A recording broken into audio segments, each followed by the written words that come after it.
ሰላም ሰላም ወደዚህ ቻናል ቤተሰቦች እንደምንቆያችሁኝ እንደምንሰነበታችሁ።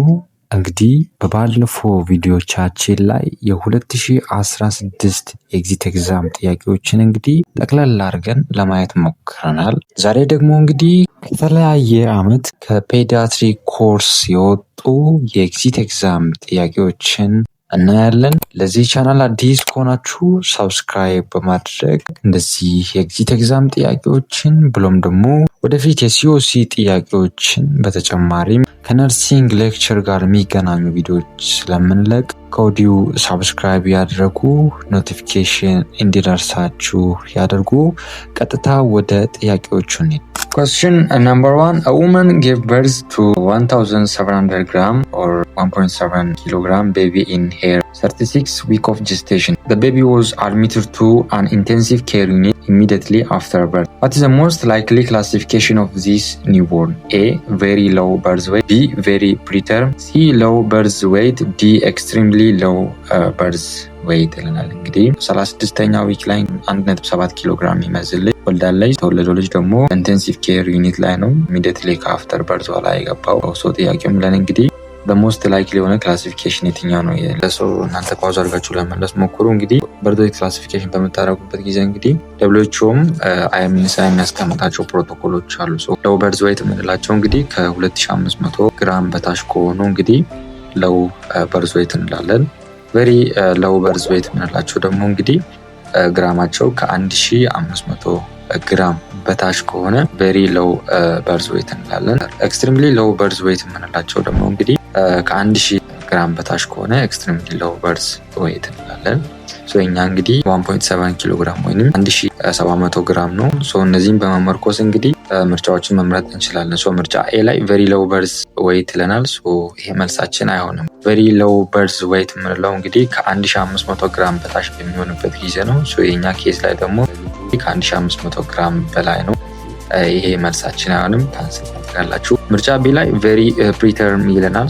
ፕሪተርም የምንለው እንግዲህ ጀስቴሽናል ኤጇ ወይም ዊኩ ከ32 በታች በሚሆንበት ጊዜ እንግዲህ ቬሪ ፕሪተርም እንላለን። ነገር ግን የኛ ኬዝ ላይ እንግዲህ ጀስቴሽናል ኤጇ እንግዲህ 36 ዊክ ነው። ቬሪ ፕሪተርም የምንልበት አይነት ሁኔታ ስራ አይደለም። ስለዚህ ካንሰል ታደርጋላችሁ። ምርጫ ሲ ላይ ሎው በርዝ ዌይት ይለናል። ሎው በርዝ ዌይት እንግዲህ ትክክለኛ መልሳችን ነው። ምክንያቱም ሎው በርዝ ዌይት የምንላቸው እንግዲህ ከ2500 ግራም በታች ከሆነ እንግዲህ ክብደታቸው ሎው በርዝ ዌይት እንዳለን ማለት ነው። ስለዚህ የኛ ኬዝ ላይ ደግሞ ወደ 1700 ግራም ነው። ስለዚህ ይሄ ካታጎራይዝ የሚደረገው በሎው ዌይት ነው ማለት ነው። ስለዚህ መልሳችን ምርጫ ሲ ላይ ያለው ይሆናል። ምርጫ ዲ ላይ ኤክስትሪምሊ ሎው ዌይት ይለናል። ይህን ለመምረጥ እንግዲህ የልጁ ኪሎ ወይም የልጁ ግራም እንግዲህ ከ1000 ግራም በታች መሆን አለበት ወይም ከ1 ኪሎ ግራም በታች መሆን አለበት። ከ1 ኪሎ ግራም በታች ከሆነ ኤክስትሪምሊ ሎው በርዝ ዌይት እንላለን። የኛ እንግዲህ 1.7 ነው። ስለዚህ አይሆንም፣ ካንስል ታደርጋላችሁ። መልሳችን ምርጫ ሲ ላይ ያለው ይሆናል ማለት ነው። Question number 2. A 4-year-old child was presented to pediatric emergency room with a complaint of scalding of chest and abdomen of 2 hours duration. On examination, the child weighs 20 kg and has full thickness burn of 20% of total body surface area. A fluid was started and decision made in addition to emergency fluid. What is the total fluid estimated required to manage this child for the first 8 hours? A. 1515 ml. B. 1615 ml. C. 1215 ml. D. 1415 ml ይለናል። እድሜ ወደ 4 የሆነ ህጻን ልጅ መጥቷል። ዲጁ በርን ነው የመጣው። ይህም እንግዲህ ስካልድ በርን የምንለው የፈላ ውሃ ተደፍቶበት ነው ወደ ሆስፒታል ያመጣው። ኪሎ እንግዲህ ወደ 20 ኪሎ ግራም ነው። ቶታል ቦዲ ሰርፌስ ኤሪያው እንግዲህ 20% ነው። ጥያቄያችን ምንድነው የሚለው እንግዲህ ምን ያህል ያስፈልጋል? የመጀመሪያው 8 ሰዓት ላይ ምን ያህል ፍሉድ ያስፈልጋል ይላል። እናንተ ፓውዝ አድርጋችሁ ለመለስ ሞክሩ። ይህን ካልኩሌት ለማድረግ እንግዲህ ሁለት ፎርሙላዎችን እንጠቀማለን። የመጀመሪያው ፎርሙላ እንግዲህ ፓርክላንድ ፎርሙላ የምንለው ሲሆን ሁለተኛው ደግሞ ለሜንቴናንስ ፍሉድ ካልኩሌሽን የምንጠቀመው ስፔሻሊ ፔዲያትሪክ ላይ የምንጠቀማቸው አሉ። ሁለተኛው እንግዲህ ፔዲያትሪክ ላይ የምንጠቀማቸው ሆሊዴይ ሲጋር ሜትር የምንላቸው አሉ። እነዚህን ሁለቱን በመጠቀም ካልኩሌት እናደርጋለን። እንግዲህ ፓርክላንድ ፎርሙላን ካልኩሌት ለማድረግ ህጻናቶች ላይ እንግዲህ ፓርክላንድ ፎርሙላ እንግዲህ በ24 ሰዓት ውስጥ ምን ያህል ፍሉድ ያስፈልጋል የሚለውን ነገር የሚነግረን ነው። ስለዚህ 4 ml ሲባዛ ዌይት አለው ወይም ኪሎግራም ሲባዛ ቶታል ቦዲ ሰርፌስ ኤሪያ አለ ከሱ ጋር እናባዛለን። ስለዚህ ቁጥሮቹን ማስገባት ነው። 4 የሚል አለ ሲባዛ ኪሎግራሙ አለ 20 ኪሎግራም ነው ሲባዛ ቶታል ቦዲ ሰርፌስ ኤሪያው እንግዲህ 20% ተብሏል። በ20 እናባዛለን። የሚመጣልን ውጤት እንግዲህ ወደ 1600 ኤምኤል ነው። የ1600 ኤምኤል እንግዲህ በ24 ሰዓት ውስጥ የሚሰጠው ነው። በ24 ሰዓት ውስጥ የሚወስደው ነው። ስለዚህ መጀመሪያውን 8 ሰዓት ለማወቅ በስንት እናካፍላለን? ለ2 እናካፍላለን። 1600 ሲካፈል ለ2 ወደ 800 ኤምኤል ይመጣል ማለት ነው። የመጀመሪያው 8 ሰዓት። ጥያቄው ላይ እንግዲህ እንዲህ የሚል ወርድ አለ in addition to emergency fluid ይለናል። ፔዲያትሪክ ላይ እንግዲህ ኢመርጀንሲ ፍሉድ ያስፈልጋል።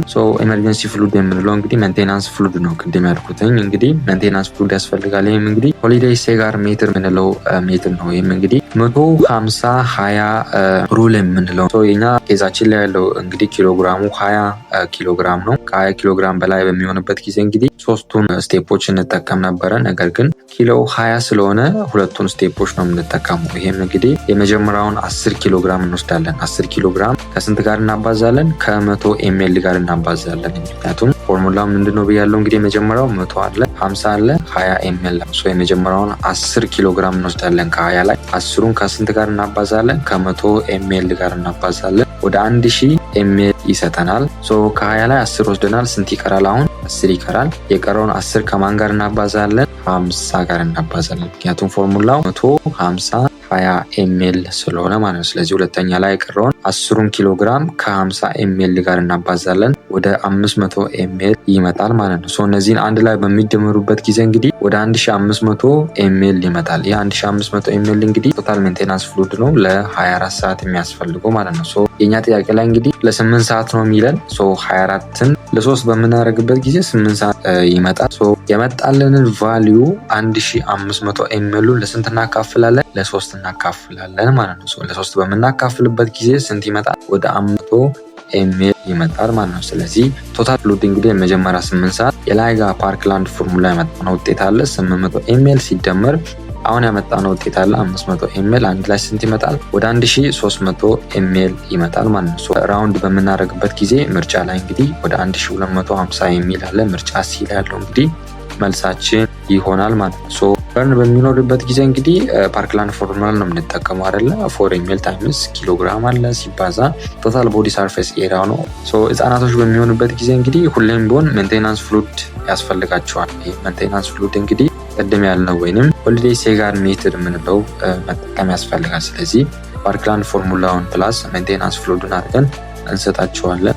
ራውንድ በሚታረጉበት ጊዜ ወደ 1250 ኤምኤል ይመጣል። ስለዚህ መልሳችን ምርጫ ሲ ላይ ያለው ይሆናል ማለት ነው። ሆሊዴይ ሴጋር ሜትድን መች መጠቀም አለበት? ስፔሻሊ በርን ማናጅመንት ላይ እንጠቀማለን። ሲቨር ዲሃይድሬሽን ካለ ሆሊዴይ ሴጋር ሜትድን እንጠቀማለን። ሾክ ካለ፣ ሴፕሲስ ካለ እና ፖስት ኦፕሬቲቭ ማናጅመንት ላይ እንግዲህ እንጠቀማለን። ኒኩ ላይ ወይንም ኒዮናታል ኢንቴንሲቭ ኬር ዩኒት ላይ እና ፒኪ ወይንም ፔዲያትሪክ ኢንቴንሲቭ ኬር ዩኒት ላይ እንግዲህ ይህን ሜትድ እንግዲህ እንጠቀማለን። ተጨማሪም እንግዲህ አንዳንዴ ሆስፒታል ሜንቴናንስ ፍሉድም እንጠቀማለን ማለት ነው። ስለዚህ መልሳችን ምርጫ ሲ ላይ ያለው ይሆናል ማለት ነው። Question number 3. A 4-year-old child was brought to an emergency department of a hospital after sustaining head injury of 1 hour duration. On assessment, the child has history of 1 episode of seizure and 2 episodes of vomiting, loss of consciousness, slow heart rate, flow and regular breathing. On discharge of the patient, the nurse provided automatic injury care and stabilized him in a recommended position. What is the next most appropriate next nursing intervention for this child? A.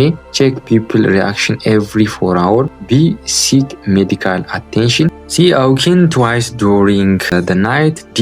Assess pain and give analgesics ይለናል። እንግዲህ ሄድ ኢንጁሪ ደርሶበታል። እንግዲህ ከአንድ ሰዓት በፊት ሄድ ኢንጁሪ ደርሶበታል። እድሜ ወደ 4 ነው። አንድ ጊዜ እንግዲህ ሲጀራይዝ አድርጓል። 2 ጊዜ እንግዲህ ቮሚት ተጨማሪም እንግዲህ ኮንሽስነሱን ሉዝ አድርጓል።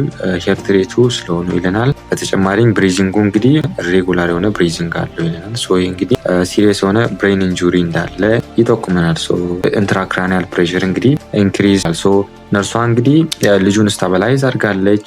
ኢመርጀንሲ ኬር የሚያስፈልጉ ኢመርጀንሲ ኬሮችን ኬር አድርጋለች። በተጨማሪም እንግዲህ ሴፍ በሆነ ፖዚሽን አስተካክላ አስተኝታዋለች። ሶ ጥያቄው የሚለን ምንድን ነው? ኔክስት ነርሲንግ አክሽን የሚሆነው የትኛው ነው ይለናል። አንተ እንግዲህ ፓውዝ አድርጋችሁ ለመመለስ ሞክሩ። ምርጫ ኤ ላይ ቼክ ፒፕል ሪያክሽን ኤቭሪ 4 አወር ይለናል። ሶ ይህ እንግዲህ ካንስል፣ ምክንያቱም ኬዙን በምታዩበት ጊዜ እንግዲህ በጣም ኢመርጀንሲ ኬዝ ነው። ሶ በየ4 ሰዓቱ እንግዲህ አናደርግም፣ ምክንያቱም ኬዙ በጣም ኢመርጀንሲ ነው። ሄድ ኢንጁሪ ነው። በተጨማሪም ሲጀራይዝ አለ፣ አብኖርማል የሆነ ብሪዚንግ አለ። ሶ ይህ እንግዲህ ኢሚዲየትሊ ምን ያስፈልገዋል ማለት ነው? ፊዚሽያን ያስፈልገዋል። ኤመርጀንሲውን ኢቫሉዌት የሚያደርግ ፊዚሽያን ያስፈልጋል። ሶ በየ4 ሰዓቱ ማድረጋችን ሶ ዲሌይድ የሆነ አክሽን ስለሆነ ካንስል ታደርጋላችሁ። ምርጫ ቢ ላይ ያለው እንግዲህ ሲክ ሜዲካል አቴንሽን የሚለው መልሳችን ነው። ምክንያቱም ልጁ ያሳየ ያለው ሬድ ፍላግ ኒውሮሎጂካል ሳይኖችን እያሳየ ነው። ቮሚቲንግ አለው፣ ሲጀራይዝ አለው፣ ሉዝ ኦፍ ኮንሽየስነስ አለ፣ ሬጉላር ብሪዚንግ አለው፣ ፕላስ ብራዲካርዲያ ነው። ስለዚህ ኔክስት ስቴፕ መሆን ያለበት አርጀንት የሆነ ሜዲካል ወይም ፊዚሽያን ኢቫሉዌሽን ያስፈልጋል። ስለዚህ ሲክ ሜዲካል አቴንሽን የሚለው እንግዲህ መልሳችን ይሆናል። ሶ ምርጫ ሲ ላይ እንግዲህ አዌከን ትዋይስ ዱሪንግ ደ ናይት ይለናል። ስለዚህ ይህ እንግዲህ ለማይነር ኢንጁሪዎች ነው የሚያስፈልገው። የኛ ኬዝ እንግዲህ ማይነር አይደለም፣ ሞስት ሜጀር እና ኢሚዲየት የሆነ ማናጅመንት የሚያስፈልገው አይነት ኬዝ ነው። ስለዚህ ይህን ካንስል ታደርጋላችሁ። ምርጫ ዲ ላይ አሰስ ዘ ፔን ኤንድ ጊቭ አናልጄዚክስ። ይህ እንግዲህ በጣም አስፈላጊ ነው፣ ነገር ግን እንደ ኬዙ እንግዲህ ፕራዮሪቲ አይደለም አናልጄዚክ መስጠታችን። የኛ ኬዝ ላይ ኢመርጀንሲ ኢቫሉዌሽን ይፈልጋል የኛ ኬዝ። ስለዚህ መልሳችን ምርጫ ቢ ላለው ሲክ ሜዲካል አቴንሽን የሚለው እንግዲህ መልሳችን ይሆናል ማለት ነው። Question number 4. A woman brought 11 months old infant to a nearby health center for immunization. A nurse evaluated the developmental milestone and appreciated that the gross motor, fine motor and cognitive developmental level are normal. However, the child has delayed language development. What is the most likely indicator of delayed development in this child? A. Failure to speak understandable sentences. B. Saying dada and mama for anyone. C. Saying dada to his or her dada and mama to his or her mama. Choice D. ፌለር ቱ ስፒክ ቱ ወርድ ሰንተንስስ ይላል። እንግዲህ ወደ 11 መንዝ የሚጠጋ ህጻን ልጅ ነው። ለኢሙናይዜሽን መጥቷል። ኢሙናይዜሽን በመጣበት ጊዜ እንግዲህ ግሮስ ሞተሩ፣ ፋይን ሞተሩ በተጨማሪም ኮግኒቲቭ ማይልስቶኑ እንግዲህ ኖርማል ነው። ነገር ግን ላንጉጅ ዴቨሎፕመንታል ዲሌይድ አለ። ጥያቄው ምለን እንግዲህ ለዚህ መንዝ ወይንም 11 መንዝ ለሆነ ህጻን ልጅ እንግዲህ ላንጉጅ ዲሌይን የሚጠቁመን የትኛው ነው ይለናል። እንግዲህ እናንተ ፓውዝ አድርጋችሁ ለመመለስ ሞክሩ። እንግዲህ ኖርማል ላንጉጅ ማይልስቶን ላይ እድሜያቸው ከ9 እስከ 12 መንዝ በሚሆኑበት ጊዜ እንግዲህ ስነስርዓት እንግዲህ ማማና ዳዳ ስፔሲፊካሊ ማለት ይችላሉ። የሆነ ሪኩዌስት በሚኖርበት ጊዜ ሪስፖንድ ማድረግ ይችላሉ። በተጨማሪም እንግዲህ ሳውንድ በሚኖርበት ጊዜ ሪስፖንድ ያደርጋሉ። ነገር ግን እድሜያቸው ከ9 እስከ 12 በሚሆንበት ጊዜ እንግዲህ ሰንተንስ ወይም አረፍተ ነገርን ኤክስፔክት አይደረግ 9 እስከ 12 ባሉ መንዝ ውስጥ ማለት ነው። አሁን ካወራቸው ምርጫ ጋር የሚጣጣም መልስ ትፈልጋላችሁ። ለዚህ ምርጫ ኤ ላይ ፌለር ቱ ስፒክ አንደርስታንደብል ሰንተንስ ይለናል። ይህ እንግዲህ ኤክስፔክት አይደረግም ለበን መንዝ ከሆነ ህጻን ልጅ። እነዚህ ሰንተንሶችን እንግዲህ ማውራት የሚጀምሩት እድሜያቸው ከ18 እስከ 24 መንዝ። ይህም እንግዲህ 1 ዓመት ከ6 ወር አካባቢ ጀምሮ እድሜያቸው 2 ዓመት እስኪሞላ ድረስ ባለው መሀል ጋፕ ውስጥ እንግዲህ ሰንተንስ የማውራት ብቃታቸው እየጨመረ ይመጣል ማለት ነው። ነገር ግን 11ኛ ወር ላይ ሆነው እንግዲህ አንደርስታንደብል የሆነ ሰንተንስ ማውራት አለመቻላቸው እንግዲህ ዴቨሎፕመንታል ዲሌይን አይጠቁመንም በዚህኛው ኬስ። ስለዚህ ካንስል ታደርጋላችሁ። ምርጫ ሲ ላይ ሴይንግ ዳዳ ቱ ዳዳ ማማ ቱ ማማ ይለናል። ይሄ እንግዲህ ኖርማል ዴቨሎፕመንታል ነው። ምንም አይነት ዲሌይ የለውም የሚጠቁመን። ስለዚህ ይህን ካንስል ታደርጋላችሁ። ምርጫ ዲ ላይ ፌለር ቱ ስፒክ ቱ ወርድ ሰንተንስስ ይለናል። ይህ አይነት ዴቨሎፕመንት የሚያመጡት እንግዲህ እድሜያቸው ወደ 2 ዓመት በሚሆንበት ጊዜ ነው። ከ11 መንዝ ህጻን ልጅ እንግዲህ ኤክስፔክትድ አይደረግም። ስለዚህ ይሄ ሳይን ኦፍ ዲሌይ አያሳየን። ሳይን ኦፍ ዲሌይን የሚያሳየን እንግዲህ ምርጫ ቢ ላይ ያለው ሴይንግ ዳዳ ኤንድ ማማ ፎር ኤኒዋን የሚለው ነው ማለት ነው። ምክንያቱም 11 መንዝ ላይ በሚሆንበት ጊዜ ወይም ከ9 እስከ 12 መንዝ በሚሆንበት ጊዜ ዳዳና ማማ የሚሉት እንግዲህ ስፔሲፊካሊ ለእናትና ለአባታቸው ነው እንጂ ለሌላ ሰው የሚሉ ከሆነ ምን ያሳየናል ማለት ነው? ላንጉጅ ዴቨሎፕመንታል ላይ ዲሌይ እንዳለ ይጠቁመናል። ስለዚህ የኛ መልስ ምርጫ ቢ ላይ ያለው ሴይንግ ዳዳ ኤንድ ማማ ፎር ኤኒዋን የሚለው እንግዲህ መልሳችን ይሆናል ማለት ነው።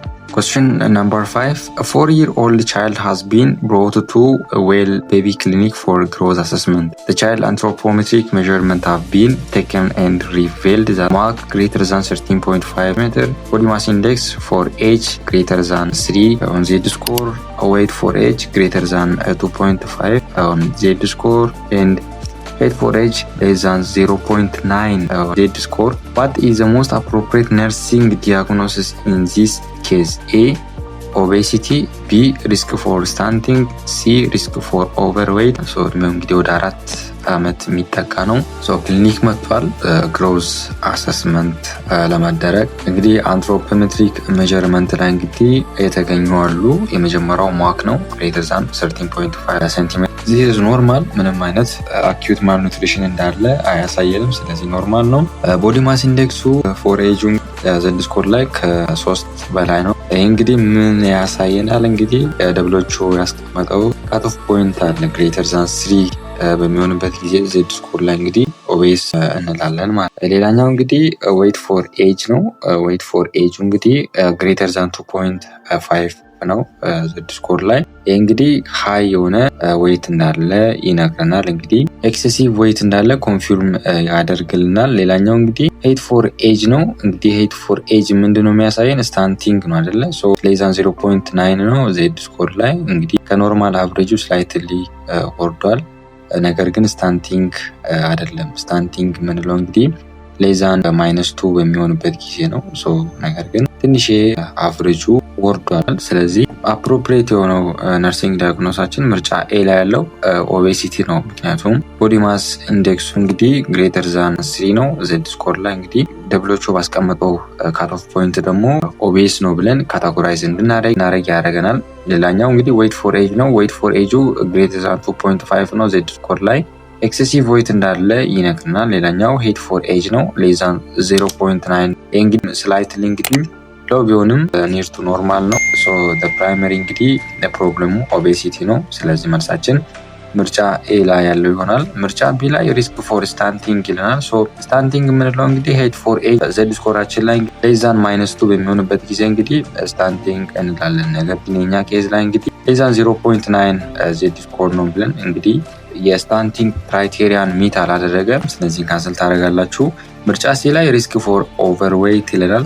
ኦልሬዲ የሆነ ነገር አለ። ስለዚህ ሪስክ አይደለም፣ ካንሰል ታደርጋላችሁ። ምርጫ ዲ ላይ ኦቨርዌይት ይለናል። ኦቨርዌይት የምንለው እንግዲህ ቦዲ ማስ ኢንዴክሱ ከእድሜው አንጻር Z-ስኮራችን ላይ ከ2 እስከ 3 በሚሆንበት ጊዜ ኦቨርዌይት እንላለን። ነገር ግን የኛ ኬዝ ላይ እንግዲህ ቦዲ ማስ ኢንዴክሱ ግሬተር ዛን 3 ነው። ስለዚህ ክላሲፋይ የምናደርገው እንግዲህ ኦቤስ ብለን ነው እንጂ ኦቨርዌይት ብለን አይደለም። ስለዚህ መልሳችን ምርጫ ኤ ላይ ያለው ኦቤሲቲ ይሆናል ማለት ነው።